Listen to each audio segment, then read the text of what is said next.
तर नमस्कार मित्रांनो, स्वागत आहे तुमचं इट्स मी देवा 007 या आपल्या यूट्यूब चॅनलवर. आणि तुम्ही पाहू शकता की आज आपण आलेलो आहोत आपल्या शेतामध्ये. सकाळी सकाळी उठून आलो आहोत आपल्या शेतामध्ये, कारण जसे पेरणी झाली आपण तसं आपल्या शेतामध्ये आलेलोच नव्हतो. आणि तुम्ही पाहू शकता की आपली जी हळद आहे, हळद आता सध्या पायावर निघलेली आहे, कारण ही जी हळद आहे ही पावसाच्या पाण्यावर लावलेली हळद आहे. कारण आपल्याकडे जास्त पाणी पूरक असं पाणी नसल्यामुळे आपण पावसाच्या पाण्यावर हळद लावली आहे. ज्यांच्याकडं पाणी वगैरे असतं, बोर विहीर चांगल्या प्रकारे असते, त्यांना पाणी चांगल्या प्रकारे असते, त्यांनी उन्हाळ्यातच हळद लावली आहे. आणि त्यांची याच्यापेक्षा थोडी जास्त मोठी आहे हळद, समजा एवढाच फरक आहे, बाकी काही फरक नाही. आणि हे आपल्या पावसाच्या पाण्यावर लावलेली हळद आहे. पुरेपूर शेतीला पाणी पडल्यानंतर पुन्हा लावलेली हळद आहे. तुम्ही पाहू शकता असे चांगल्या प्रकारे हळद निघलेली आहे. हे पाहून घ्या तुम्ही. आणि बऱ्यापैकी आता सगळ्यांची पेरणी झालेली आहे आपल्या एरियामध्ये. काही एरियामध्ये अजून, जसं लातूरसारख्या एरियामध्ये काही भागामध्ये अजून व्यवस्थित पेरणीसुद्धा नाही आहे. त्यांना व्यवस्थित पूरक असं पाणी पडलेलंच नाही आहे. आणि तो भाग पहिलेच दुष्काळामध्ये असतो नेहमी, त्याच्यात त्यांना वरचं पण पाणी बऱ्यापैकी समजा पडलेलं नाही, शेतीसाठी पूरक असं पाणी पडलेलं नाही आहे अजून. तर त्या नेमानं आपल्या इकडं शेतीसाठी पूरक वगैरे पाणी पडले आहे. अजून असं व्यवस्थित आपल्याला जसं पाणी लागते त्या पद्धतीनं पाणी सध्या नाही आहे, खूप कमी प्रमाणात पाणी आहे.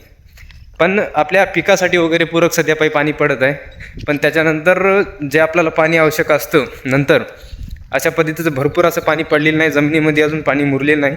शेतीसाठी पिकासाठी सध्या पूरक आहे. पण असं जर स्थिती राहिली तर आपल्याला परत पुन्हा कालांतरानं पाणी खूप कमी पडेल किंवा दुष्काळ म्हणा, अशी स्थिती अनुभवाची शक्यता आहे यावर्षी. आणि तुम्ही पाहू शकता हे जे आपल्याला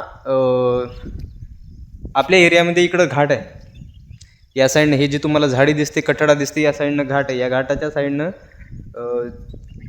जंगली जनावरं म्हणा, डुक्कर म्हणा, कुठले जे जंगली जनावरं असतात यांचा खूप वावर असतो. त्यामुळं ते आपल्या शेतीमध्ये घुसू नये यासाठी सर्व शेतकरी जवळपास असे कंपाऊंड करून घेत असतात, ताराचं कुंपण करून घेत असतात आपल्या शेताला. तर तुम्ही पाहू शकता. आणि तुम्हाला इथं दाखवतो मी सोयाबीन. हे पहा, खूप छान प्रकारे सोयाबीन आलेली आहे.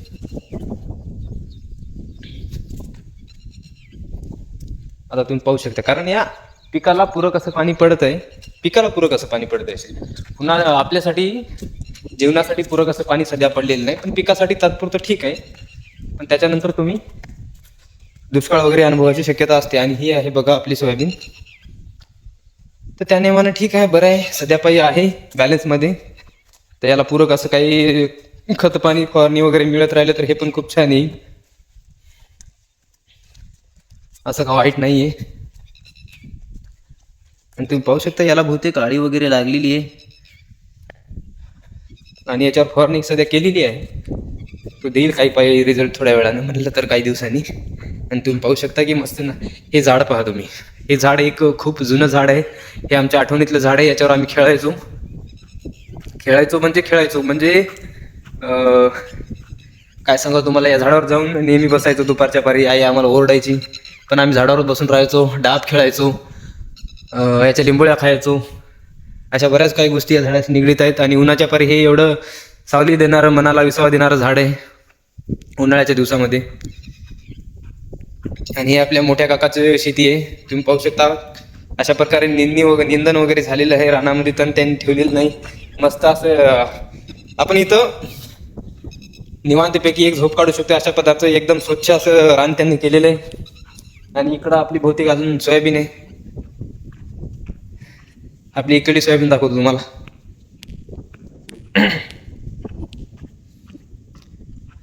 सोयाबीनची पट्टी बघा आपली, आपण याला लांब पट्टी म्हणतो सरळ सरळ.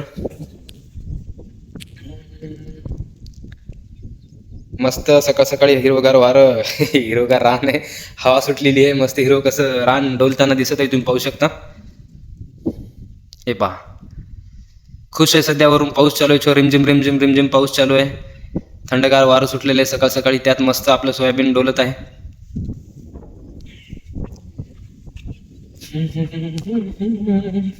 आणि तिकडं बहुतेक फार लांबच्या लांब 2-3 कुत्रे आहेत. बहुतेक वानरसेना तिकडं आलेली आहे काय की अशा प्रकारचं वातावरण दिसत आहे, कारण ते कशात तर मागे लागलेले आहेत. पण ते फार लांब आहे, तुम्हाला याच्या आपल्या कॅमेऱ्यामध्ये दिसू शकत नाहीत. हां आहेत पहा, तुम्हाला दिसू शकतात 2-3 कुत्रे आहेत तिथं. बहुतेक झाडावर वानर वगैरे आहे, ते त्यांचा पाठलाग करत आहेत. आणि त्या तिकडं बघा माळाच्या इकडे ते तुम्हाला जे आखाडा दिसत आहे ते आपला आखाडा आहे. आता आपण जाताना जाऊ तिथं आखाड्या वगैरे तुम्हाला आपले बैल वगैरे दाखवू. तसं व्हिडिओमध्ये पाहायला वगैरे शेती वगैरे मस्त वाटते, पण वास्तविक पाहता ते शेती करणं काही सोपं काम नाही आहे. आता जे शेती करतात त्यांनाच माहिती आहे. आपण फक्त तुम्हाला व्हिडिओवर सांगू शकतो शेती खूप चांगली असते, खूप भारी असते, असं वातावरण असतं तसं वातावरण असतं. ते व्हिडिओवर बोलायला खूप छान वाटतं, पण प्रत्यक्षात शेती करायला खूप मेहनत घ्यावं लागते.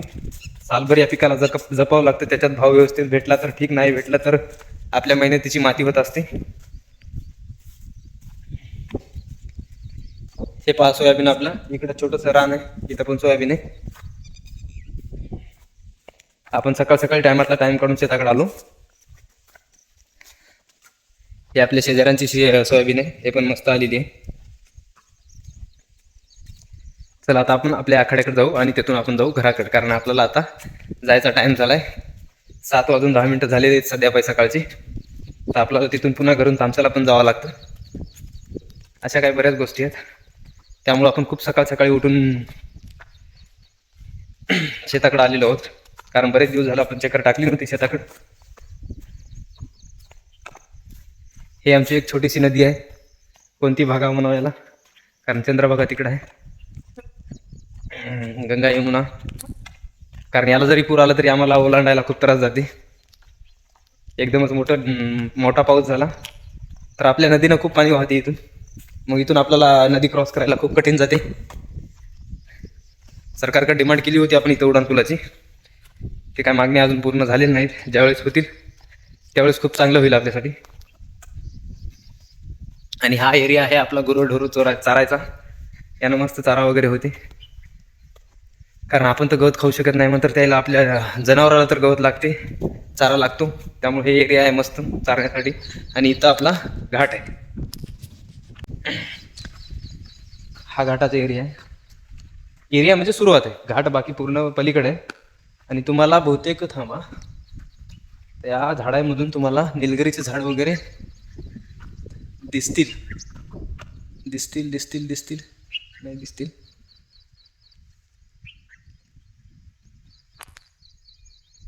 नाही लांब आहे, लांब असल्यामुळे ते निलगिरीचं झाड दिसत नाही. हां आता दिसू शकतं, ते पहा ते तिथं निलगिरीची झाड आहेत 2. ते त्या झाडापाशी आपली विहीर आहे. असं काय जास्त पाणी नाही आहे त्याला, साधारण पेरणीपुरतं पाणी येत असतं, सीझन आपलं निघत असतं. बाकी तर सगळं आपलं शेती वगैरे वरच्या पाण्यावरच चालू आहे, निसर्गाच्या भरशावर चालू आहे. निसर्गातून साथ दिली तर आपलं व्यवस्थित जेमतेम चालू असतं व्यवस्थित कारभार. निसर्गानं साथ नाही दिली तर आपल्याला याच्याशिवाय पर्याय नाही. तर चला आता आपण जाऊ आपल्या आखाड्याला जाऊन आपल्या बैलाला वगैरे गुराला वगैरे भेटू. त्याच्यानंतर निघू सरळ थेट आपल्या घराकडे.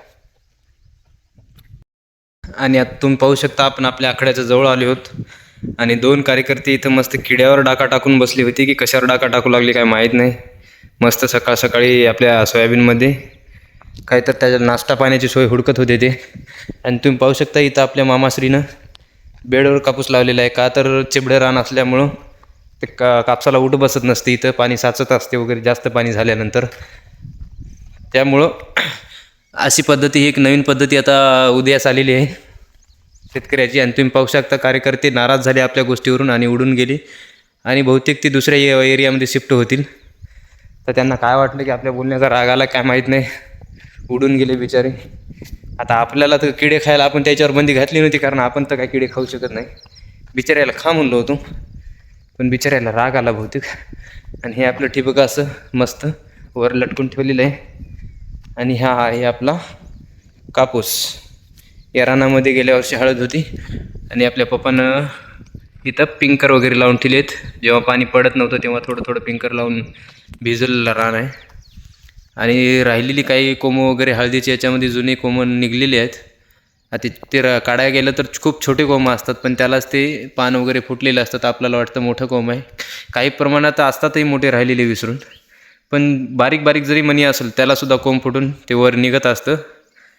आणि आता सध्या पायी तर कापसाचा असा हाल आहे, आणि त्याला एक कशांतरी आळ्या वगैरे बोळगाय वगैरे लागलेली आहे बहुतेक.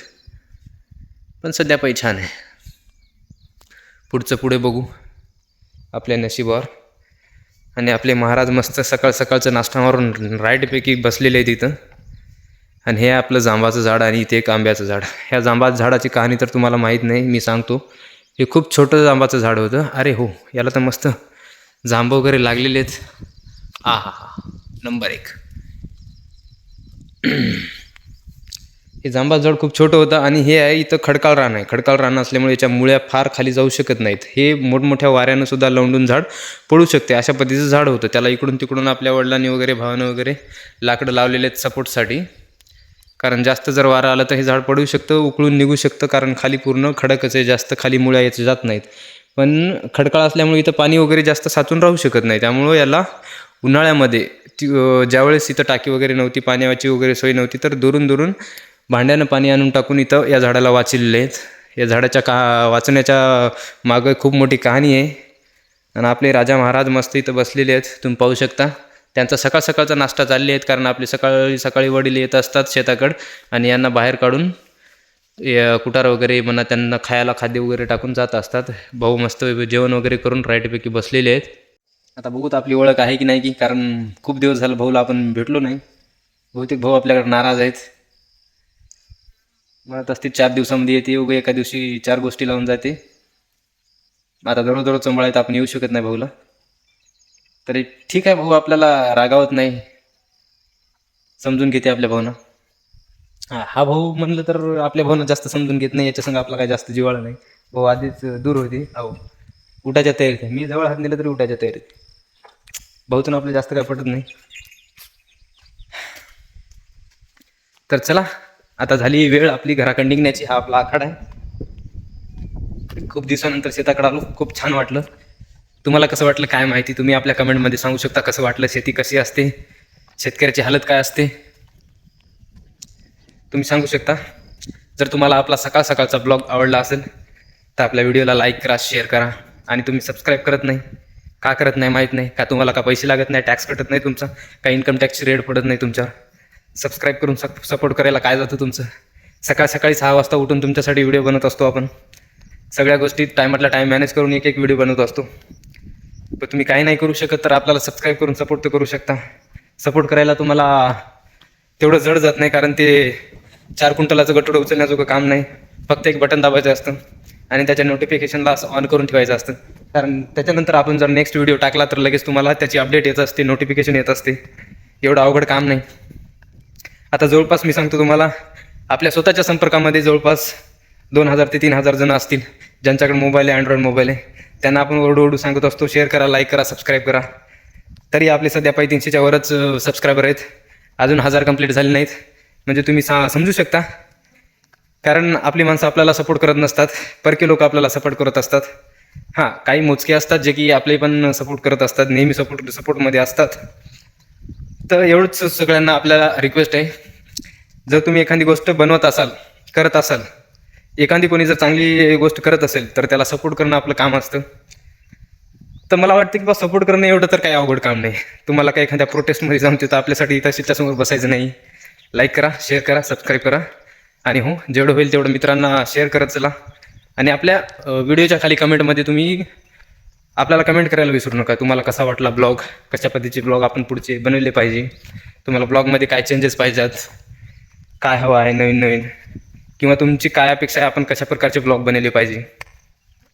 तुमच्या जे काही सजेशन्स असतील ते मला कमेंटमध्ये द्यायचं. म्हणजे आपण त्याच्यामध्ये बदल करू, त्याच्यामध्ये थोडं आपण बदल करत चालू, जेणेकरून तुम्हाला पण आपले ब्लॉग आवडतील. अशा बऱ्याच काही गोष्टी आहेत. तर चला, काही हरकत नाही. व्हिडिओ आवडला असेल तर लाईक करा, शेअर करा, सबस्क्राईब करा. आणि हो, आपल्या मित्रांना शेअर जरूर करा. थँक्यू.